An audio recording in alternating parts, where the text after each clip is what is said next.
We're in the outskirts of Geneva, where many of the watchmaking industry's giants have their offices and workshops. We're visiting Frederique Constant, Alpina and Atelier de Monaco. Last year, Frederique Constant celebrated its 30th anniversary, and this year, just a few weeks ago, they opened an extension to their workshops, almost doubling their production capacity. It's mighty impressive to see how, in those 30 years, Peter Stas and his wife Aletta have built the brand from zero to what it is today, including 29 own calibers. We're going to talk to Niels Eggerding, Managing Director of Frederique Constant Group, and we're going to talk about the present and the future of the brands. So when I started was in 2012. I've met Peter in March 2012, and I always remember that I told my wife, if I have the opportunity to go to Switzerland, I will do. So I've met Peter. 2 weeks later I was driving with my wife in the car and he was calling me on my car kit. And he said, Niels, we've met, it felt good, would you like to have a meeting with me in Geneva? And my wife turned white. And because she knew that I would say yes. And after that we had several meetings, and that was the most attractive part. He showed me the path where he wanted to go with the company, with the brand, and where he needed me. And it was so inspirational that for me it was an easy decision. And my main task in that time was really integrate in the company, of course, the culture, because it's a specific culture, but driving sales. We had to create a team in the sales, international sales team, that really builds distribution more stronger. And that's what I did.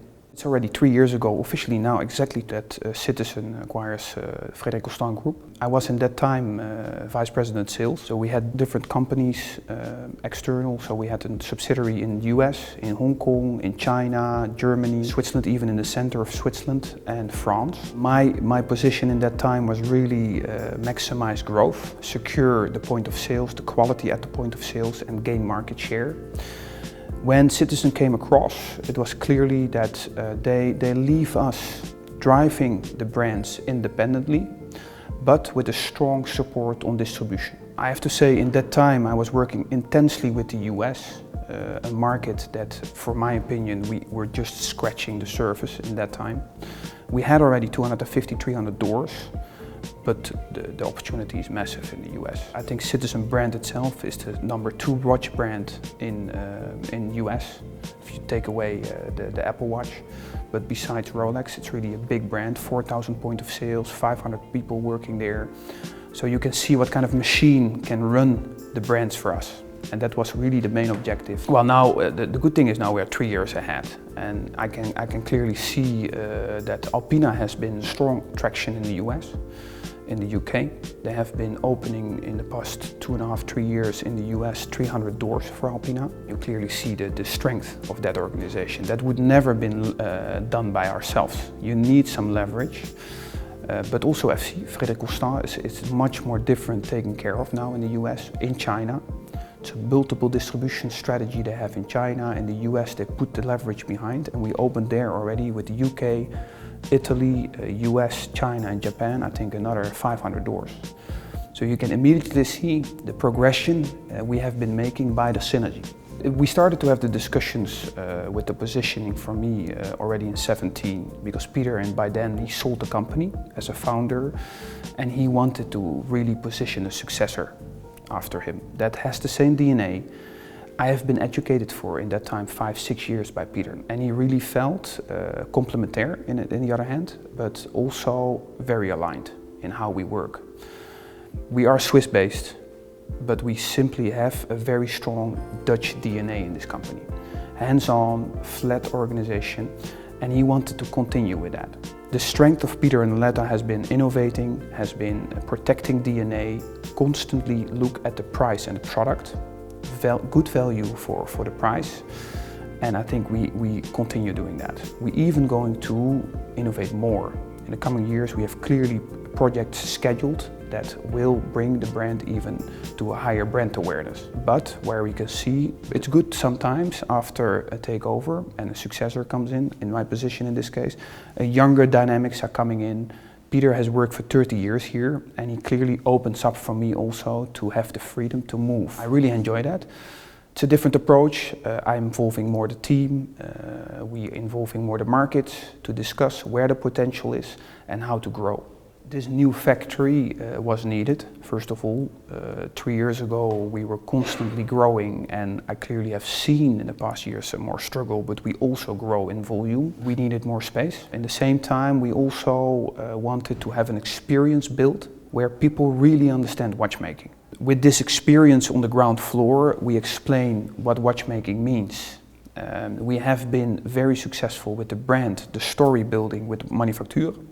So we do the conception, the design of the movement, we do the production and the assembling in-house. And here we have the capability to really explain this in detail. Moving forward, in the coming 5 years, we really see the aim of 250,000 units. Today we are producing 160,000 units. So it's a big potential for us, but also a challenge. We are not going to increase prices.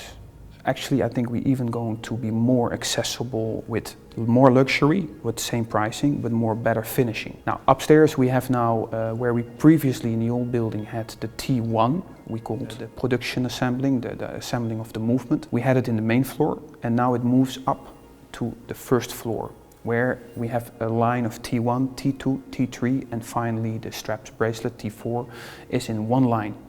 So it's also more efficient, where it allows us to produce more and more efficient, more accurate as an outcome. If you go back 4 years ago, we launched the first horological smartwatch, Swiss-made hybrid version that in the first appearance is really a luxury product, a luxury watch, but it is connected. A year after we came with a new manufacture chronograph flyback complication. We have done the hybrid manufacture, what is two worlds together, so a manufacture timepiece with connected functionalities. In parallel, we even have produced a QP tourbillon, what is for us the most highly complication ever made for an extremely accessible price. So exactly in line what we want. But we don't stand still, clearly. In the upcoming 3 years, we have making a clear line what we want with expectations, and innovations in material is going to happen. In the movement of watchmaking, there we are going to drive much more innovations. And on the side also more on cases, where we see we have to adapt in some extent to the target group, to widen up, but to secure the DNA. I'm not going to tell you too much, because I think it still needs to be every year seen at Basel, and I am happy to invite you there. Alpina is a brand for us that started when I arrived relatively small. In that time, the production was maybe 7,000–8,000 units. I think this year we're going to aim even on 30,000 units production. The breakthrough has been last year with the Alpina rigs, where the brand overall has a strong heritage of watchmaking. It has a much longer history, much more richer history, as typically the Swiss sport watch. Also pure watchmaking. Last year we have introduced the Alpina rigs, that is a connected watch with hands, just a regular timepiece, but with a screen where you can see the UV measurement. So nowadays, skin cancer comes up as much more problem. The sun gets stronger, and with that measurement you can easily instantly see if you need to avoid the sun or not. The altimeter is built in. You can see, you track what you have run or walked together with the watch. What has been, I think, in the time where we live, an extreme push for the brand. Where we will go on with the brand, with Alpina in the coming years, is building distribution worldwide. We have a strong connection with the point of sales, and we have seen an extremely push with the brand upcoming year. We have been innovative enough in the coming 2 years for the brand too. So beautiful new timepieces will come up with much more connectivity products, with features that are unique, but also watchmaking.